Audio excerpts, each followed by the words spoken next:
하나님은 왜 아들을 주시는 때까지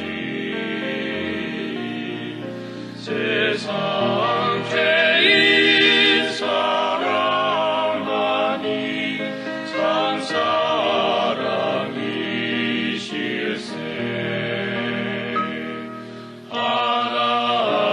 하나님은 사랑일세. 죄악에 타락돼 우리까지 사랑하니 참 사랑 아닌가. 하나님을 배반하고 멀리 떠난 우리 원수같이 대적하나 아직 사랑하네.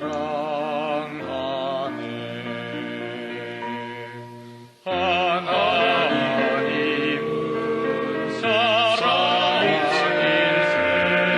죄악에 타락돼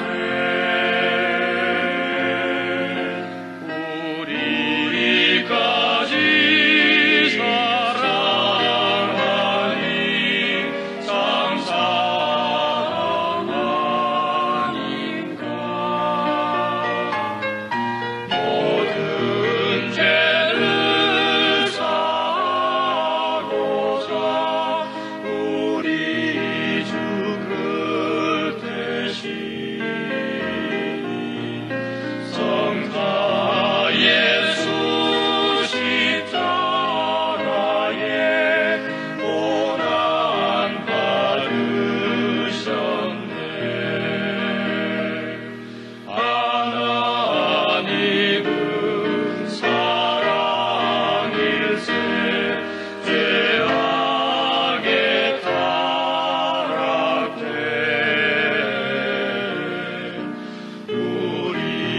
우리까지 사랑하니 참 사랑 아닌가.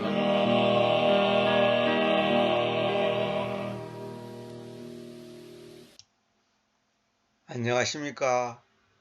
오늘도 제한받지 않으시는 하나님 17번째 강의를 시작하겠습니다.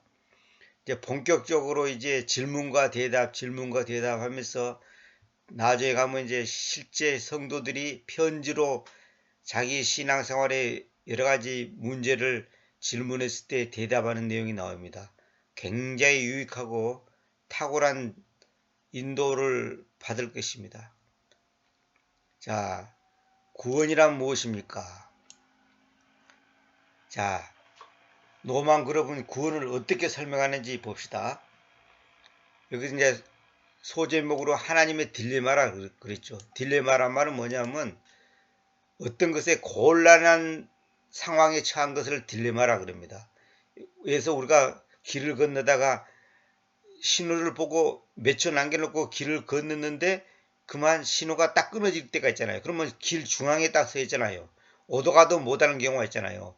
그런 경우가 있는데 하나님은 우리 인간을 다 사랑해서 다 구원받기를 원하는데 그렇다고 하나님께서 무조건 용서해주고 무조건 다 천당 데려가고 그런 게 아니거든요. 어떤 법칙이 있고 원칙이 있단 말이에요. 그러니까 참 하나님의 사랑이 얼마나 하나님 입장에서는 곤란한지 그걸 이제 그런 의미로 이제 딜레마라는 표현을 썼습니다. 그 딜레마란 말이 이제 국어 사전에 보면 선택해야 할 길은 두 가지 중 하나로 정해져 있는데 그 어느 쪽을 선택해도 바람직하지 못한 결과가 나오게 되는 곤란한 상황이 있다. 그러니까 이거는 이제 국어적인 이제 그 설명인데 하나님의 딜레마란 말은 뭐냐면 하나님께서 우리 인간을 구원시키는 그 과정 속에서 참으로 안타깝고 뭐랄까요 하나님 자신도 자신이 선택한 어떤 원칙과 법칙이 있는데 그걸 무시할 수가 없는 그런 상황에 있어서 곤란한 경우를 이제 부연 설명하기 위해서 이런 표현을 썼습니다. 자, 하나님께는 풀어야 할 숙제가 두 개 있었습니다. 자, 이것을 보고 그냥 딜레마를 하는 거예요. 풀어야 할 숙제가 두 개가 있었다는 거예요. 하나는 그분 자신의 문제였고 다른 하나는 우리들에 관한 것이었습니다. 하나님의 문제는 법이 깨졌다는 것입니다. 깨어진 법은 불가피한 결과를 수반합니다. 법이란 사물이 마땅히 돼야 하는 방식을 정의할 때 쓰는 단어인데 이 법은 깨뜨리면 그에 대한 대가를 치러야 합니다. 우리의 폐의 법은 공기가 있어야 한다는 것입니다. 우리가 폐가 살아있으려면 뭐냐면 공기가 있어야 되죠. 그러니까 공기가 없으면 폐는 아무 쓸모없는 존재가 되어버려요. 따라서 당신이 숨을 안 쉬면 고통이 따릅니다. 그렇다면 전 우주의 법은 무엇이겠습니까? 그것은 사랑입니다. 왜냐고요? 하나님은 사랑이시기 때문입니다. 하나님은 사랑이신데 이 사랑의 하나님이 어떻게 무자비하게 하나님 말씀 안 들었다고 지옥에 보내가지고 많은 사람들을 영원히 꺼지지 않는 불속에 놓고 있겠냐? 이렇게 따지는 사람이 많습니다. 그리고 어떤 사람들은 하나님께서는 우리를 멸망시킨다 그랬으니까 멸망당하는 것이지 지옥에 보내지 않는다. 이것이 뭡니까 여호와 증인들의 교리입니다. 또 어떤 사람들은 뭐냐면 지옥에 가기는 가되 얼마감 지나면 이제 그 죄값을 치르면 하나님께서 다 용서해서 천당으로 데려간다. 또 그렇게 주장하는 사람이 있고 어떤 사람들은 우리 모든 사람은 다 연옥에 가야 된다. 왜? 하나님 앞에 완벽하게 갈 수 있는 사람이 어디가 있냐. 그러니까 연옥에 가고 지옥과 천당의 중간에 그 중간계에 가가지고 중간계라고도 합니다. 가가지고 거기서 자기 상황 따라서 깨끗하게 사는 사람은 조금만 벌 받고 많이 죄진 사람은 많이 벌 받고 결국은 하나님께서 다 구원시킨다. 이게 바로 카톨릭의 교리예요. 그 보편적 교리예요. 그게 보편적 구원. 이게 카톨릭이란 말이 뭐냐면 보편적이라는 뜻이에요. 그러니까 무슨 말이냐면 결국은 다 구원받게 한다. 왜? 하나님은 사랑이시니까. 이렇게 주장하는 사람들이 있습니다. 그건 다 틀린 얘기입니다. 그건 성경은 절대 그렇게 말하지 않습니다. 그러니까 뭐냐면 성경을 인간의 입장에서 자기 생각대로 자기가 좋아하는 방식대로 자기의 이성에 맞게끔 설명하다 보니까 이해하다 보니까 그런 교리가 나오는 거예요. 그렇지 않습니다. 성경은 빛과 어둠, 천당과 지옥, 하나님과 사탄, 위와 아래, 왼쪽과 오른쪽, 선과 악, 남자와 여자 딱 이렇게 구별시켜 놨지 중간은 없어요. 중간은 구원이면 구원 아니면 구원 아닌 것이지 구원받은 것도 아니고 안 받은 것도 아니고 중간치 이런 거 없어요. 그런 거 없습니다. 여러분 답을 갖다가 틀리면 틀리고 맞으면 맞는 것이지 반은 틀리고 반은 맞고 그런 게 어디가 있어요. 그건 말이 안 되는 거예요. 자 봅시다. 자신을 내어주는 하나님의 사랑이 아닌 모든 것은 다 깨진 법입니다. 지난번에도 내가 여러 번 말씀드렸죠. 자신을 내어주는 하나님의 사랑. 우리도 마찬가지예요. 나를 내어준단 말이에요. 나를 이웃을 위해서 또 하나님 앞에서 선을 위해서 나라는 인생을 내어주는 사람이 아니면 내어주는 삶이 아니면 나는 헛사는 거예요. 이건 성경의 가르침입니다. 자신을 내어주는 하나님의 사랑이 아닌 모든 것은 다 깨어진 법입니다. 그러므로 우리 안에 그리스도님이 사시지 않는다면 우리의 모든 자연적 생명은 깨어진 법에 불과합니다. 왜냐하면 그리스도만이 자신을 내어주는 사랑이시며 그 밖에 다른 모든 것은 자신을 사랑하는 존재이기 때문입니다. 참 이게 놀라운 거예요. 그러니까 주님이 우리를 사랑한다면서 자신을 내어주지 않았다면 그거는 사기죠. 사기. 그거는 거짓말이죠. 그러니까 자신을 내어주는 것 아닌 것은 다 자아사랑이단 말입니다. 이기적인 거단 말이에요. 자신을 내어주는 사랑 말고 나머지 것은 전부 다 뭐냐면 자기 사랑이단 말이에요. 그 자기 사랑이라는 것이 뭐냐? 성경에 보면 말세에는 사람들이 자기를 사랑하며 그러죠. 근데 보통 사람들은 세상에서 자신을 사랑하세요 이러잖아요. 이 말은 뭐냐면 자존감을 가지라 그 말인데 이 성경에서 자기를 사랑하며 그 말은 뭐냐면 이기적인 사랑, 자아중심적인 거, 자기 본능적이고 자기 만족적인 그 사랑을 말하는 거예요. 그것은 하나님 앞에서는 완전히 죄죠. 그래서 이웃을 내 몸같이 사랑하라는 그 말씀에 어긋나는 것은 다 죄가 되는 거예요. 그래서 마태복음 6장에 보면 하나님과 만몬을 섬기지 말라 그랬거든요. 그러니까 하나님이면 하나님, 만몬이면 만몬 둘 중에 한 신을 섬기라는 거예요. 근데 그 앞뒤 문명을 자세히 보면 뭐냐? 이웃을 사랑하지 않는 것이 하나님과 만몬을 사랑하는 거다 이 말이에요. 많은 사람들은 뭐냐면 나는 하나님만 사랑하지 만몬은 사랑하지 않아. 천만의 말씀이에요. 그것이 진짜인지 아닌지는 정말로 자기의 물질관이 자기의 하나님이 우리에게 맡겨진 것이 그것에 따라서 그걸 얼마큼 내가 이웃을 위해서 내어주는 사랑을 사냐 안 사냐가 문제예요. 그래서 하나님은 우리에게 맡겨진 모든 것이 내 것이 아니고 하나님께서 내게 맡기신 한마디로 말해서 맡긴 것이지 내 것이 아니단 말이에요. 그래서 우리를 보고 청지기라 하자. 청지기. 우리는 하나님의 재물을 하나님이 주신 어떤 재능을 내가 맡은 것이지 그게 내 마음대로 쓰라고 준 게 아니다 이 말이에요. 자, 이 깨어진 법이 가져오는 결과를 성경은 아주 단순한 용어로 반복해서 말하고 있는데 그것은 하나님의 임재로부터 영원히 소멸되는 것입니다. 하나님의 임재로부터 영원히 소멸되는 것. 그 깨어진 법이 가져오는 결과는 뭐냐면 꽝이다 이 말이에요. 꽝. 내가 아무리 대단한 일을 해도 그것은 하나님 앞에서 가치가 없는 것이 된다 이 말입니다. 영원히 소멸되는 것입니다. 그러니까 이 말을 오해하면 안 돼요. 지옥에 안 가는가 보다. 여호와 증인처럼 여호와를 믿는 사람은 14만 4천 명이 들어가가지고 자기들은 영원한 세계에 들어가서 행복하게 살고 그렇지 않은 사람은 죽어 없어져 버린다. 그게 여호와 증인들의 그 교리의 핵심이거든요. 여기서는 그런 말이 아니고 내가 하나님 앞에서 깨어진 법을 갖고 있다면 다시 말하면 내어주는 사랑이 아닌 삶을 산다면 그것은 가치가 없는 것이다. 그런 뜻입니다. 거기는 바깥 어둠 속이며 슬피 울며 이를 가는 곳입니다. 분노와 저주, 고통과 괴로움이 있는 곳, 벌레들도 죽지 않으며 뜨거운 불길이 영원히 꺼지지 않는 불못입니다. 이게 지옥이에요. 그러면 하나님은 어떤 방식으로 그러한 형벌에서 우리를 구원하실 수 있습니까? 창세기 첫 장부터 요한계시록 마지막 장까지 성경 전체의 계시는 한 가지 분명한 대답을 내놓고 있습니다. 그러한 영원한 형벌에서 우리를 구원할 수 있는 건 뭐냐? 대속적 희생이 장차 올 진노로부터 구원받는 유일한 길이라는 것입니다. 참 이거 정말 기독교의 핵심 중에 핵심이죠. 대속적 희생. 그래서 제가 여러 번 말했잖아요.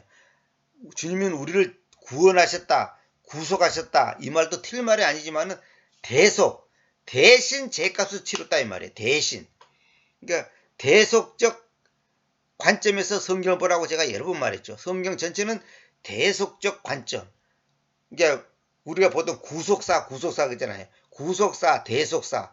그러니까 하나님이 어떻게 인간을 구원시켰는가 그 과정을 그린 거. 지난번에 내가 몇 번에 걸쳐서 그 얘기했잖아요. 하나님께서는 아브라함부터 시작해서 예수 그리스도가 예수님이 이 땅에 오실 때까지 그 과정을 그리는 과정 속에서 사탄이 예수님이라는 그 씨앗이 예수님이라는 그 생명이 이 땅에 오지 못하도록 회방을 놓고 방해놓고 하기 위해서 이 사람을 죽이고 저 사람을 죽이고 이렇게 유혹하고 저렇게 유혹하는 그것을 기록해놓은 그 과정을 기록해놓은 것이 성경이에요.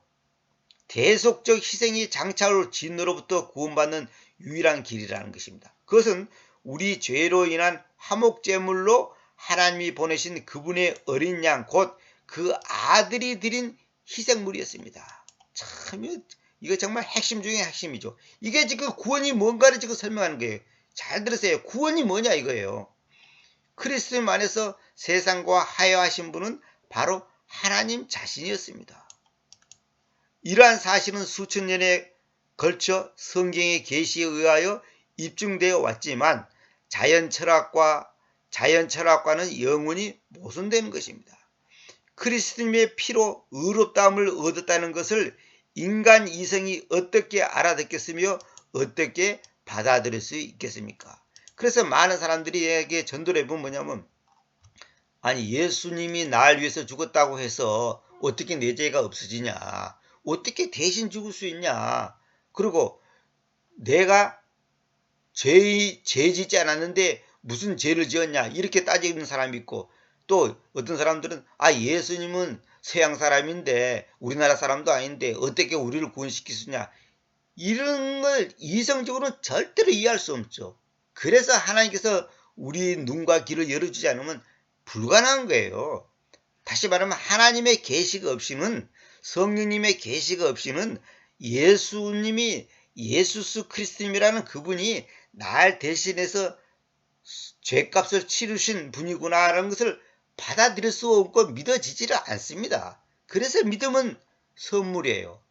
더구나 그리스도님께서 육체로 오신 것, 곧 성육하셨으며 육체로 부활하셨고 부활하신 그대로 다시 오시리라는 것을 인간 이성이 무슨 수로 알 수 있겠습니까? 알 수 없어요.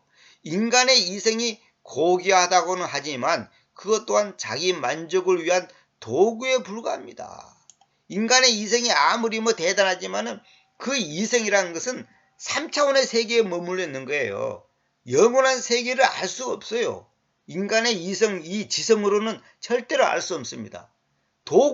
자기 만족을 위한 도구에 불과합니다. 눈먼 자는 자신의 힘으로는 결코 하나님을 알 수 없고 알지도 못할 것입니다. 하나님의 진리는 이 세상 것이 아닌 오직 하나님의 계시에 의해서만 드러나기 때문에 믿음을 통해서만 깨달을 수가 있습니다. 그러니까 하나님의 계시에 의해서만 드러난다. 그래서 성령님께서 역사하지 않으면 알 수 없어요. 그래서 믿음을 통해서만 알 수 있다. 그 믿음이 뭐예요? 믿음이 예수님이라니까. 내가 여러 번 말했죠. 제 강의 중에 믿음이란 무엇인가를 여러분 꼭 들어야 됩니다. 믿음이 뭔지를 정립이 안 되면 안 되는 거예요. 그래서 아들을 믿는 믿음이 아니라 아들의 믿음이라고 제가 여러 번 얘기했죠. 갈라디아서 2장 20절. 아들을 믿는 믿음이 아니에요. 그건 내 믿음이지. 그러나 아들의 믿음은 내 믿음이 아니라 말 그대로 아들의 믿음이에요. 믿음의 창시자가 아들이다 이 말이에요. 믿음의 창시자가. 그래서 구원은 뭐냐? 은혜다 이 말이에요. 은혜. 그래서 하나님께서 선택했다, 택했다, 선정했다, 예정했다 이런 표현을 쓰는 이유가 거기에 있는 겁니다. 인간이 범죄하기 전부터, 아니 사람이 창조되기 전부터 계획하고 준비하셨던 그 일, 제가 여러 번 얘기했죠. 창조되기 전부터 계획하고 준비하셨다니까. 아담과 하와가 타락할 것을 하나님은 먼저 다 알고 계셔요. 그래서 인간을 어떻게 구원시킬 거라는 것도 하나님의 계획 속에 다 있단 말이에요. 참 이건 정말 신비입니다. 이걸 어떻게 이성으로 설명할 수가 없어요. 단번에 행하신 그 행위로 인해서 소위 하나님의 문제는 전부 해결됐습니다. 그래 히브리서 그잖아요. 단번에 단 한 번에 하나님께서 예수 그리스도가 희생물이 되어서 우리를 구원하신 거예요. 그러나 옛 유언 이 구약 시대 때는 매번 죄 지을 때마다 양을 잡아야 했단 말이에요. 비둘기를 잡고 우리가 받아야 할 저주를 그분께서 대신 받으심으로, 이게 중요합니다. 대신 받으심으로. 그래서 대속이라고 제가 표현했죠. 죄의 대가가 지불되었을 뿐만 아니라 죄의식의 실제적 근거 또한 사라지게 됐습니다. 내가 빚을 졌는데 어떤 사람이 내 대신 빚을 갚아주면 끝난 거 아니에요. 대신 갚아줬단 말이에요. 대신. 내가 돈을 벌어서 갚은 게 아니라 대신 갚았단 말이에요. 그러니 얼마나 고마운 거예요. 응? 그러나 죄의식을 갖고 있으면 안 돼요. 내가 분명히 저 사람이 날 대신 빚을 갚아주는데 자꾸 빚을 생각나면 그건 잘못된 거지. 죄의식의 실제적 근거 또한 사라지게 되었습니다. 그리고 용서가 전 우주적이고 보편적인 패턴으로 확정되었습니다. 전 우주적이고 보편적인 패턴으로 확정되었습니다. 이 말은 뭐냐면 이 구원의 사역이 모든 사람에게 은혜가 미칠 수가 있는데 단 조건이 뭐냐? 그 사실을 받아들이고 인정하고 아멘으로 하는 사람에 한해서 가능하다는 거예요. 이걸 오해하면 안 됩니다. 보편적이라니까 다 구원받냐? 그게 아니에요. 전 우주적이고 보편적인 패턴으로, 이 말은 뭐냐면 동서고금을망론하고 어느 나라 어느 민족에게나 남녀노소에게나 이 대속의 사건은 효력을 발휘할 수 있는 거예요. 단 그 사람이 인격적으로 그걸 받아들일 때, 예수님을 영접할 때 그게 가능한 거죠. 하나님은 우리를 기계적으로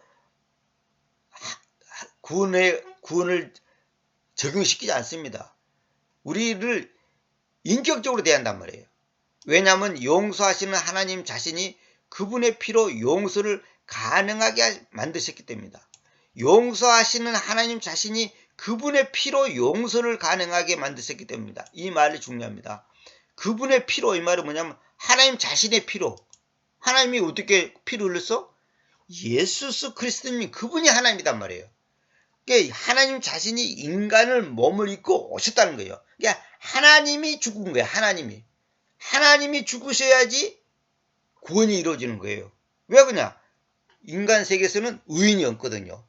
그래서 하나님이 대신해서 죽었단 말이에요. 근데 그분이 죽어버렸어 끝났다면 그는 구원이 안 되는 거예요. 근데 그분이 다시 부활을 했잖아요. 부활해서 하늘로 올라가셨잖아요. 그래서 기독교를 부활의 종교라 이런 표현도 씁니다.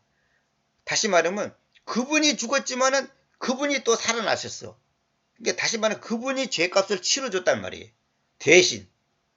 그래서 창세기 20장 제가 한번 보여드릴게요. 창세기 22장 8절에 그러자 아브라함이 말하기를 나의 아들아 하나님께서 자신을 태우는 헌물용 어린 양으로 마련하실 것이라고 하였으니 그리하여 그들이 둘 다 함께 갔다 그랬죠.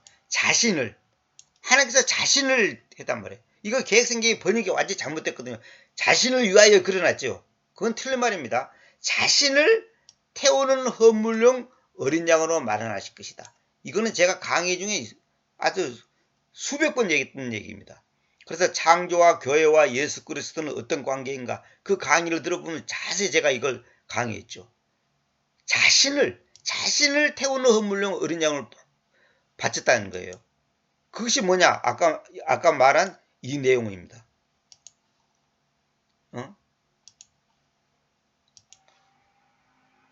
하나님 자신이 그분의 피로 용서를 가능하게 만드셨기 때문입니다.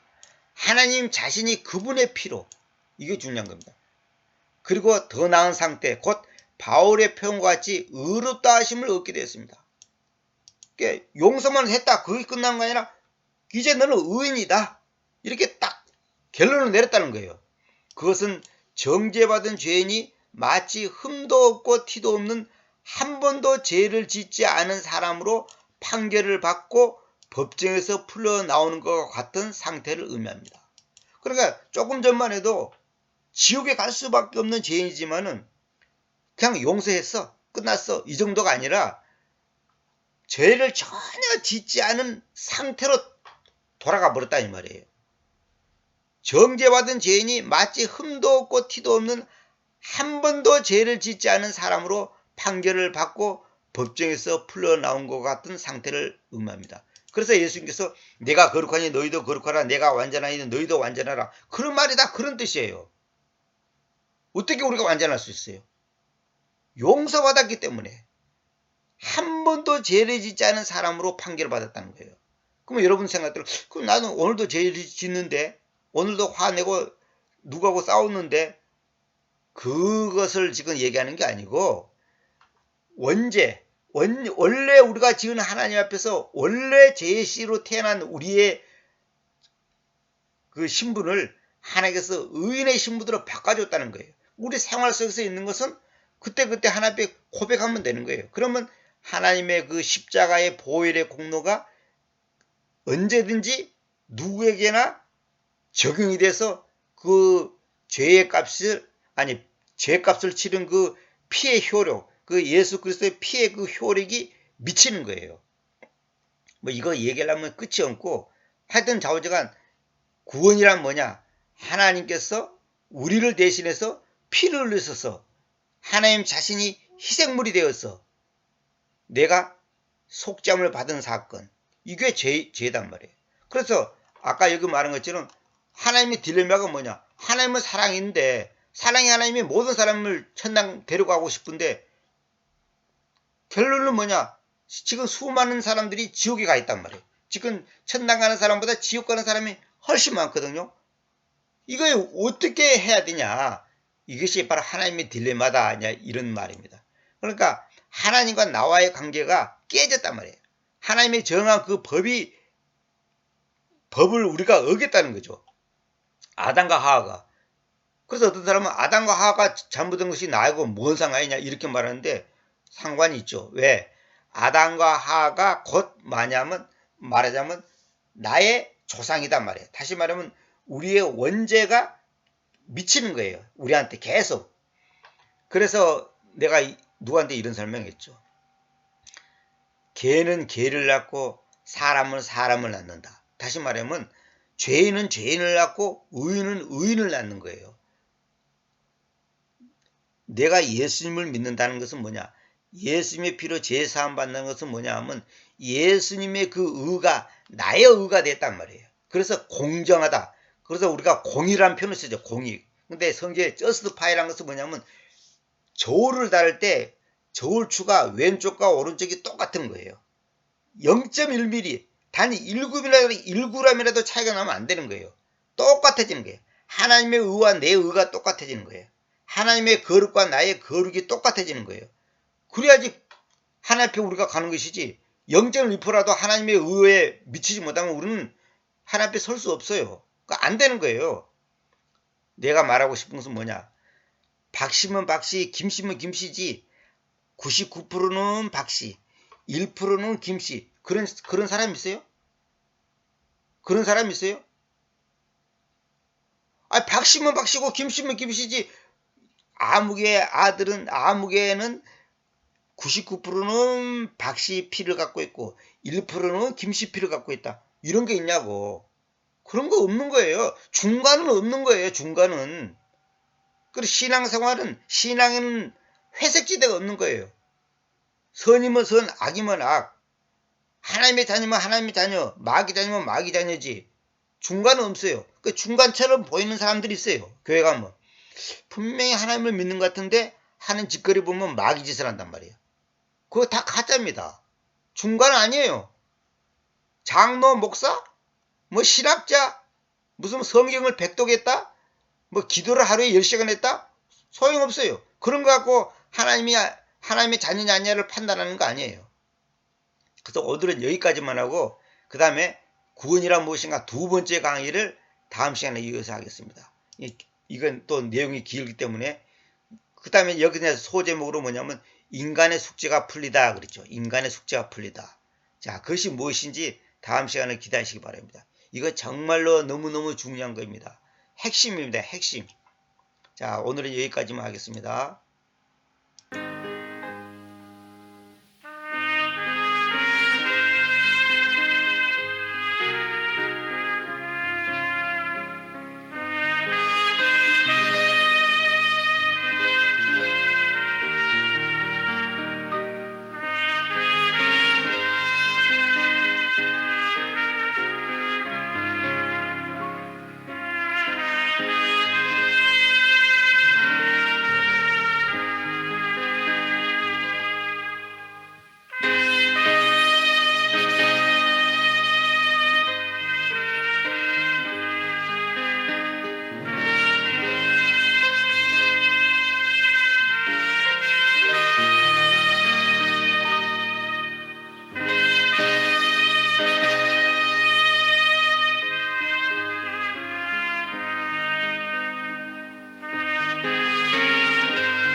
중한 고통 받으사 대신 주